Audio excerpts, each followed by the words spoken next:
what did we learn? My goodness, taking apart the Saxon.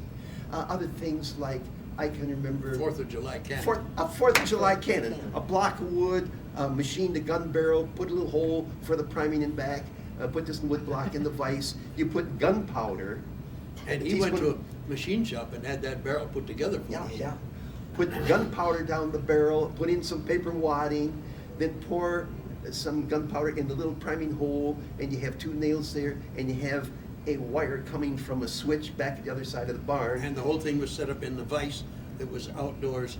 Pointing toward the hillside. Yes. And you do that, boom! And with a paper wad, you'd blow the bottom out of a tea kettle. And God, what fun that was! You know what else? What else? Right back to And it was the barn. absolutely safe, because we No, were it wasn't. no No, near it it. wasn't. It was almost safe. It was almost. No, wait a minute, wait a minute. Because back You behind the always house, you always said that your father never did anything that wasn't safe. he did And not there was realize another it was case- unsafe. And there was another case of something that he did not realize it was unsafe. Okay, Well, what was like unsafe about The this? one about the cannon was that the hill went up, 50 feet back from the cannon. It was a sand dune going up, so it couldn't do anything dangerous there. But we had the little push button, the electric connection there, and one wire to the vise, and the other wire to the nail. And we put a little copper, a very small copper wire between. One thread to of fuse. a copper wire. Yeah, just so. Well, my favorite trick, when we would go hiking up the hill, we'd come down the sand dune, and I'd come running, and I'd grab hold of the handle of the vise, and I'd swing on it. Oh, And I swung on it, and it was hooked up to 110, and I got frozen. oh, really? And you were the one who ran over and pulled the wire off the wall. Wow. Yeah. Which one of you fell in the lake? There's Oh, a that story was about. me. Oh, there you go. I knew I fell in the lake too. And I threw my bads in the lake. So No, I was skating. I was in my skating days. I didn't We were remember. skating on the lake, and it was at night. We loved to go skating on the lake at night by the float bridge going across Mona Lake. And we came down there once, and you had gone ahead. I came a little later. They were asking, well, where's Rolf? It was over at the Hunter's place. Yeah. Don Hunter and what was it? Anyway, Don Hunter and his brother. And they're still in Mesquite. And so, no, where? And so it had been warm in the day, and we knew that the ice had melted near the concrete pillars that supported Yeah. the bridge. And so the fear was that you had skated out on the thin ice and gone through. And so I was skating in the dark there, shouting your name, and I got too close and I went through. And I was in the water and the ice was breaking off. But I managed, with skates on and everything, I managed to Roll back. stay afloat and find solid enough ice to get back up. And then kept on skating, looking for him, thinking that he had already gone through the ice somewhere else. Wow. But I don't know where you were, but anyway. You I was weren't off there. breaking an arm. Oh. It's true, I broke an arm skating.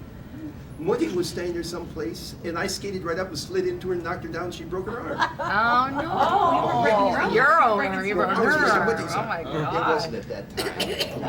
It wasn't at that time, but there was another time when Yeah. I hit Woody when she was From on her behind.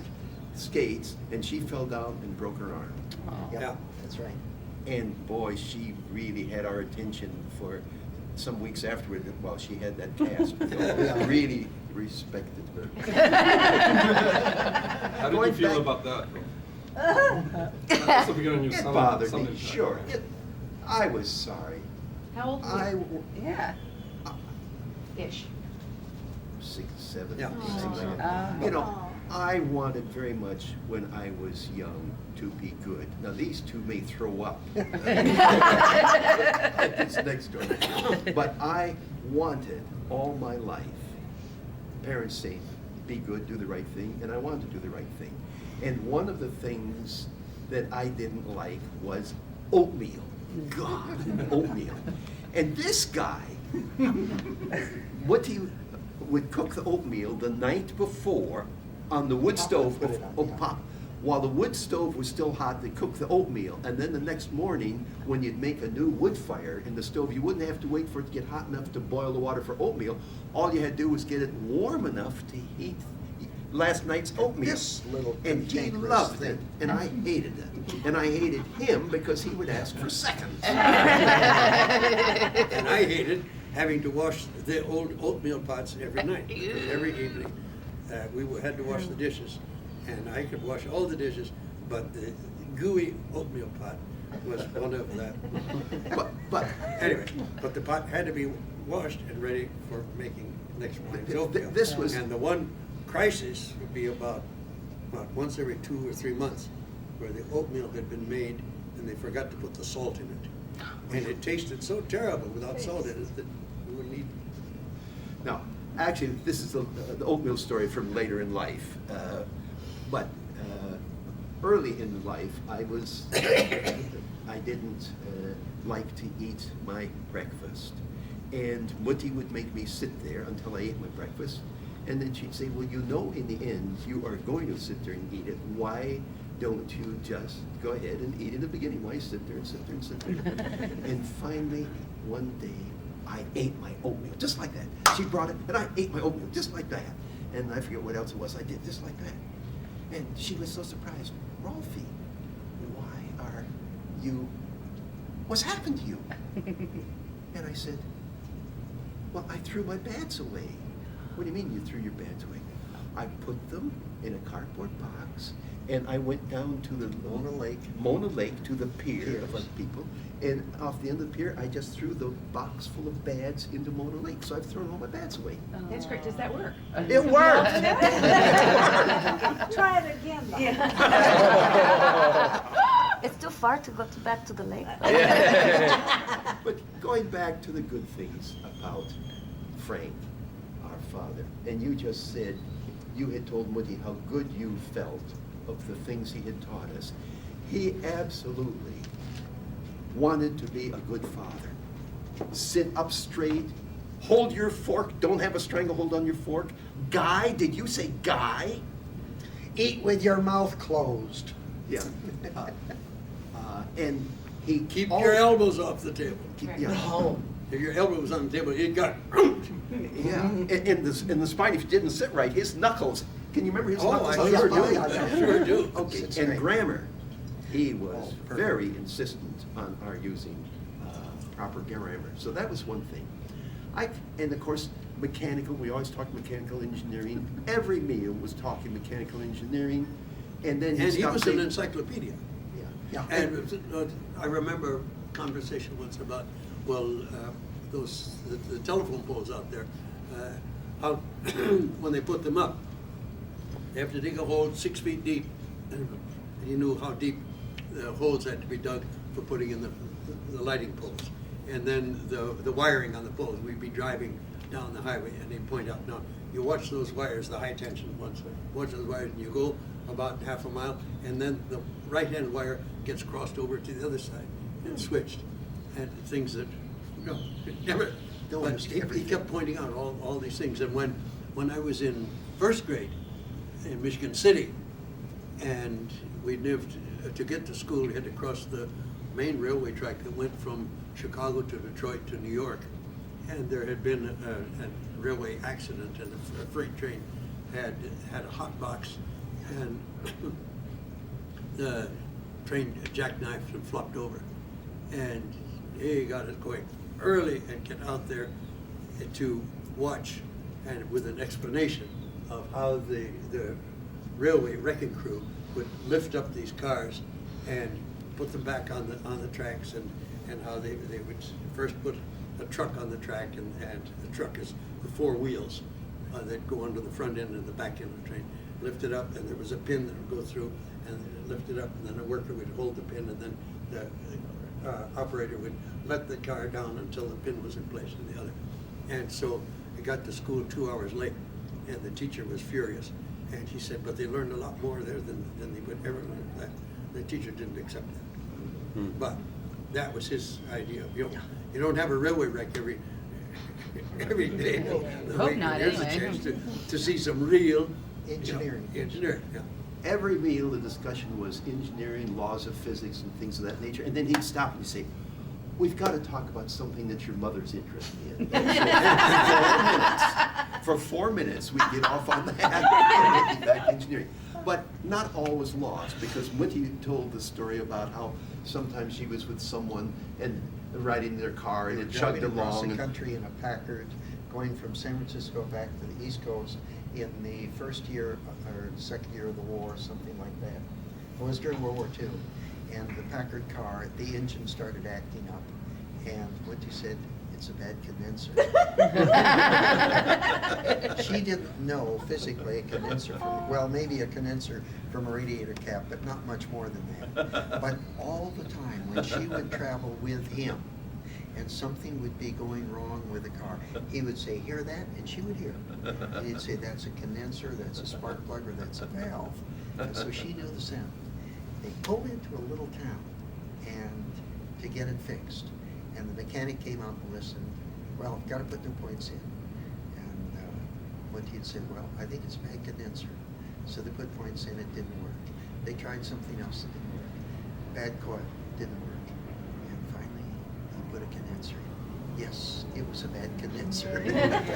I remember another thing Papa did just to show how hard he wanted to be a good father, how much he put into it.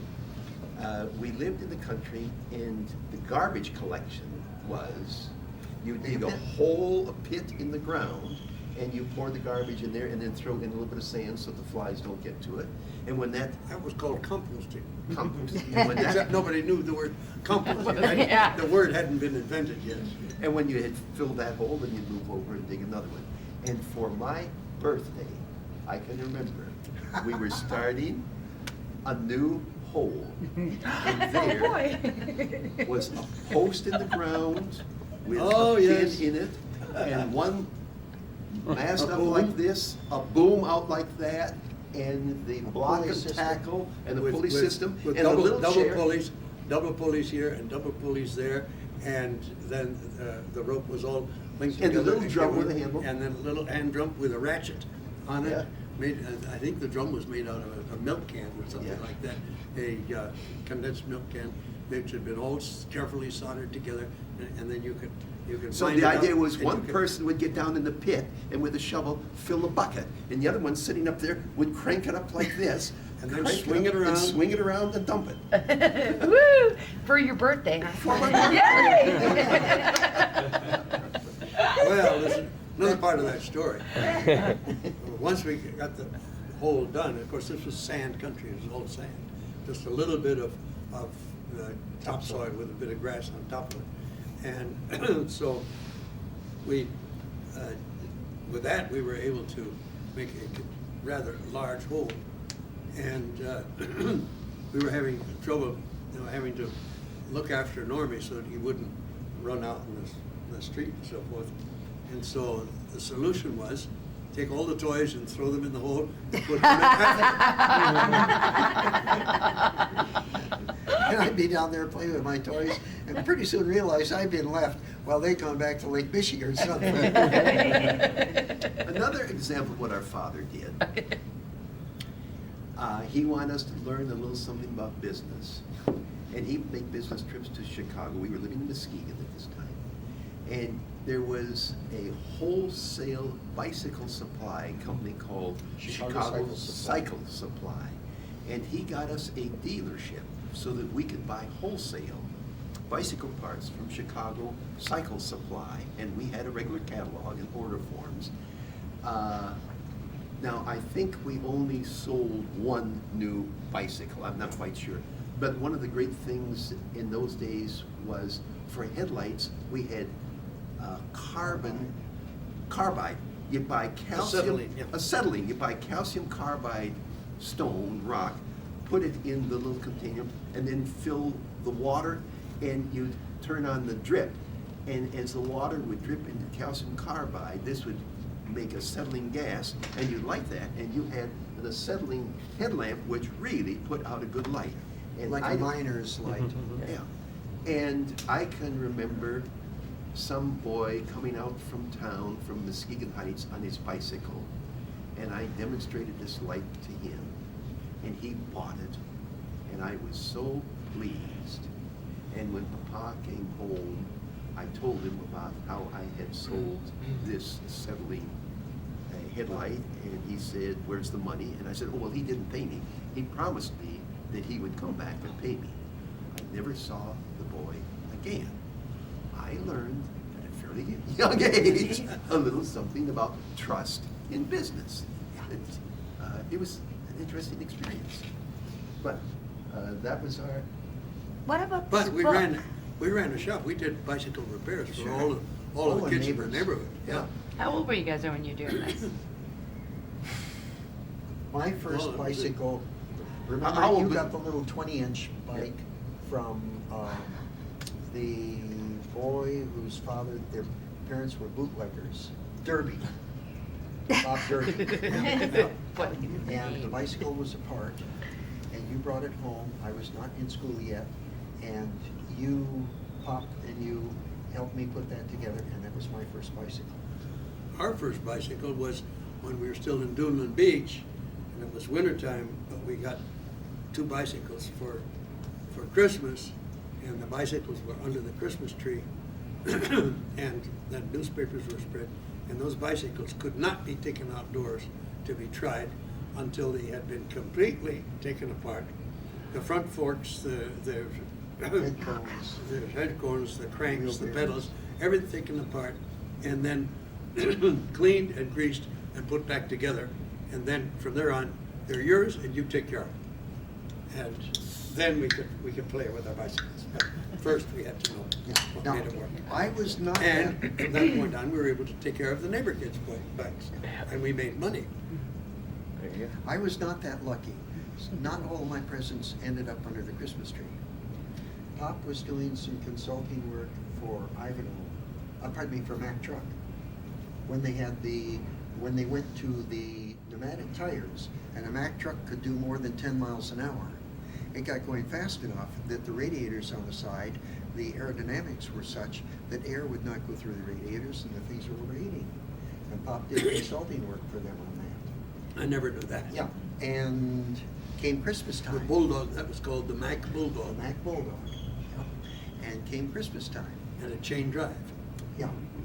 And a spark plug whistle for a horn. Mm-hmm. Yeah. And came Christmas time.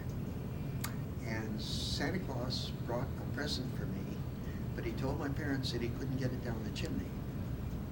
And so you two took me out. We looked up on the roof of Tin Lady's house, and there was this big cardboard box. Hey, that proved Santa Claus was for real. And you know, that proof stood with Norman for years and years and years and years. He was like 13 or 14 years old, and he still believed in Santa Claus. I mean, he was no dummy. The whole family played up to that. So in the morning, Poor Normie, he gets cheated because his birthday is December 24th. So people would give him a combined birthday and Christmas gift. So Yeah. you got cheated. but it only came once a year, so I appreciate it twice as much. So we got that box down with help. And we opened it up, and I did not have to take it apart before I used it. I could climb right in it. And it was one of these little pedal trucks that you sit in and steer with a dump on the back, and it was a green Mack Bulldog truck. And it was part of my father's pay for consulting he had done. And I remember the snow fort that we made in the front yard out of that, out beyond the boat. We would pack snow in that dump, and then we'd pedal over to where we made a fort, and we made a snow And that fort. little with truck that. lasted for years. Years and years. It was well built. Again, we're trying to time a little bit this bicycle thing in there. One clue that'll help us know when it was. Our father also wanted to do things for us. Someplace he found, I think twice, he found tandem bicycles. Someplace in Up in the Chicago. attics of old bicycle shops. Yeah, an old bicycle shop. Chicago Cycle Supply. Chicago Cycle Supply, an old tandem, and Frame only. frame only, and he had to build up the wheels and so on and so forth. And we used to go to school on that tandem bicycle. There was a basket on the front to hold our lunches, and then Walter would get on it first and ride it alone. He would come by me. As the pedal would come around, I would put the right foot on the pedal, swing my leg over, I was on, and Norman would be a little bit further forward, and there was a jump seat on Just there. a jump seat. And Normie would put his foot up onto the pillion peg and slide on the pillion, and the three of us would ride off to school together. And we were Wow. the, the school, very few of the kids had bicycles at all. No one had ever seen a tandem. And this was part Nor, of no the- one had also had, had ever seen skis before. And when it was snowing, well, we would come to school on skis. Yeah. Skis. The only way to pronounce Oh. skis is the Scandinavian way. Scandinavians call them skis. So But- we went on our skis to school. But see, the bicycle illustrates a little bit the point of when we were young. At that point, we didn't have a lot of money, but we had pride, and When we somehow had parents. we had parents, and we kind of felt that we were a little different. We were the Oh. only kids with a tandem bicycle. Oh, we were, I remember, very conscious of the fact that there were a lot of things that you didn't talk about our life in school, because it was They didn't often, understand they it. didn't understand it, they didn't know it. It was, you know, our intellectual life, technical life at home was on a different plane from any of our schoolmates. So we went to school, but and many of the others in school had more money than we had, but we were very much aware of the fact that, you know, our mother was a nurse, and father had gone to Europe to school, and so we were, it was just no point in discussing it, because it wouldn't be understood.